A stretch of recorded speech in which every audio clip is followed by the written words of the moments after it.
بسم اللہ الرحمن الرحیم۔ حضرت عمر رضی اللہ تعالیٰ عنہ جب ایمان لائے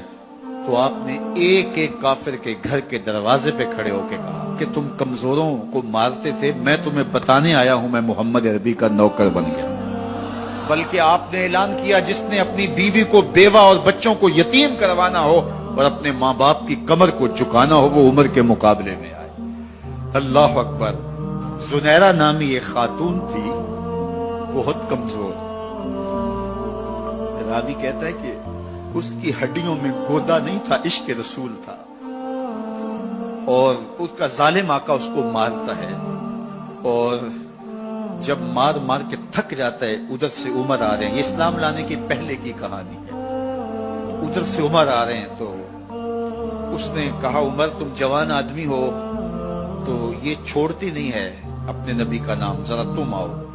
تو عمر کوڑا پکڑ لیتے اسے مارتے مارتے تھک جاتے ہیں تو پانی پینے لگتے ہیں، تو کہتے ہیں مجھے تیرے پہ ترس نہیں آیا لیکن میں ذرا پانی پینے لگا ہوں، اور پھر گلے کے اندر ڈال کر کے کوڑا اس کی رسی کو بل دیتے ہیں اور اس کی آنکھیں باہر نکل آتی ہیں اور کہتے ہیں بلا اپنے نبی کو جو تیری آنکھوں کی بینائی واپس کرے۔ اللہ اکبر۔ تو اس نے آسمان کی طرف منہ کر کے کہا مالک میں کبھی بھی آنکھوں کی بینائی نہ مانگتی لیکن اب تیرے نبی کی عزت کا سوال ہے۔ آنکھوں کی بینائی واپس ہو جاتی ہے۔ زنیرہ کو بڑا مارا، آج عمر گلیوں میں آنکھوں میں آنسو ہیں اور عجیب دل بے تاب ہے، اور کہتے ہیں آؤ بھئی میں حضور کا غلام بن گیا ہوں، تمہیں بتانے آیا ہوں۔ زنیرہ نے موڑ کاٹا تو آگے عمر یہ آواز دے رہے تھے۔ زنیرہ ایک کونے پہ کھڑے ہو کے رو کے کہتی ہے عمر تم تو بڑے اس دن جوش و غضب میں تھے اور تم مارتے ہوئے تھکتے نہیں تھے۔ تو عمر نے کہا زنیرہ اس دن میں نے دیکھا نہیں تھا، اب میں محمد عربی کو دیکھ آیا ہوں۔ جنہ ویکھیا نہیں ہو کرن گلاں، جنہ ویکھیا نہیں ہو کرن گلاں، جنہ ویکھیا ہو تے بول دے نہیں، جڑے محرم راز حقیقت دے اور راز حقیقت کھول دے نہیں۔ تو حضرت عمر رضی اللہ تعالیٰ عنہ ایمان لائے۔ حضرت عبداللہ ابن مسعود رضی اللہ تعالیٰ عنہ فرماتے ہیں کہ حضرت عمر کا ایمان لانا مسلمانوں کے لیے عزت کا سبب تھا، ان کا ہجرت کرنا مسلمانوں کی نصرت تھی اور ان کی خلافت مسلمانوں کے لیے رحمت تھی۔ حضرت عمر رضی اللہ تعالی عنہ وہ ہیں کہ میرے حضور نے فرمایا لوگوں جب نیک لوگوں کا ذکر کرو تو میرے عمر کا تذکرہ ضرور کیا کرو۔ میرا عمر وہ ہے کہ جب وہ ایک سمت سے آ رہا ہو، ایک گلی اور بازار سے آ رہا ہو تو شیطان بھی آ رہا ہو عمر کو دیکھ کے راستہ تبدیل کر لیتا ہے۔ حضرت عمر رضی اللہ تعالی عنہ کی طبیعت کے اندر جو جاہ و جلال تھا، طبیعت کے اندر جو سختی تھی وہ اسلام کے اندر آ کر بھی قائم رہی، اور آپ نے وہی سختی وہی جاہ و جلال جو پہلے مسلمانوں کے خلاف تھا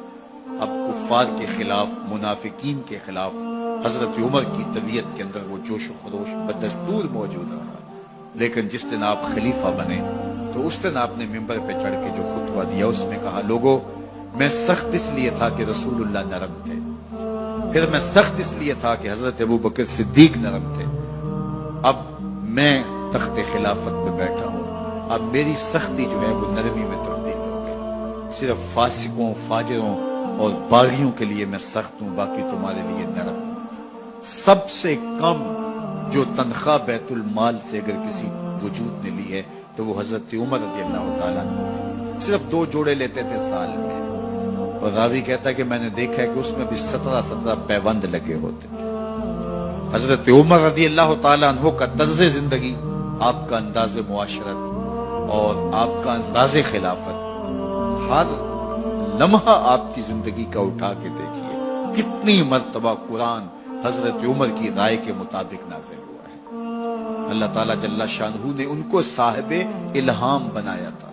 ہر امت میں کوئی صاحب الہام ہوتا ہے، حضور کی امت کا صاحب الہام حضرت عمر رضی اللہ تعالیٰ، اور آقا کریم نے انہیں اپنا وزیر قرار دیا، فرمایا میرے 2 وزیر آسمانوں میں ہیں، 2 وزیر